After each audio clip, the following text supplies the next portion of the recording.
आज हम आपको दुनिया के इकलौते ऐसे मुल्क के बारे में बताने आए हैं जो कभी किसी दूसरे देश का गुलाम नहीं रहा।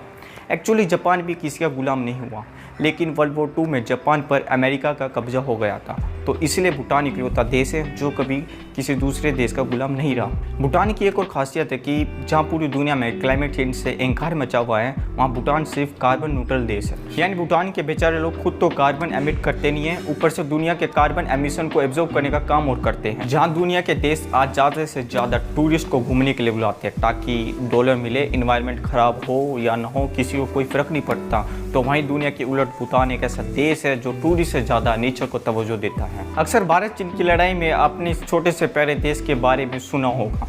2017 के डोकलाम में हुई भारत और चीन की छोटी सी लड़ाई दरअसल भूटान में हुई थी। उस वक्त चीन भूटान में मौजूद डोकलाम प्लेट्यू को हथियाना चाहता था ताकि डोकलाम में बैठकर नॉर्थ ईस्ट इंडिया को बाकी के इंडिया से अलग कर सके। नॉर्थ ईस्ट इंडिया को बाकी के इंडिया से सिर्फ छोटा सा 40 किलोमीटर का सिलीगुड़ी कॉरिडोर जोड़ता है। भूटान का भारत से रिश्ता बहुत स्पेशल है। 1947 में जब भारत आज़ाद हुआ तो हमने नेपाल और भूटान को एक इंडिपेंडेंट देश के तौर पर मान्यता दे दी थी। भारत दरअसल अपने और चीन के बीच एक बफर स्टेट चाहता था। आगे चलकर 1949 में भारत और भूटान ने मिलकर treaty of peace and friendship sign की।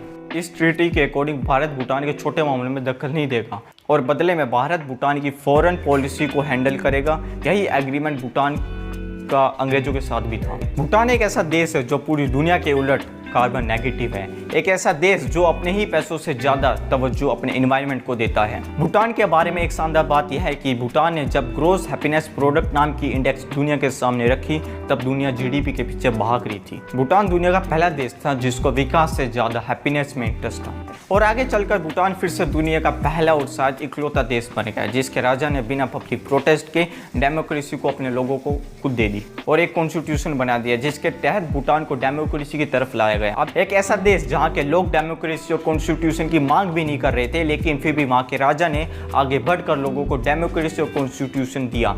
एक ऐसा देश जो चीन के द्वारा बड़े लालच देने के बावजूद भी भारत के साथ कदम मिलाकर खड़ा है। और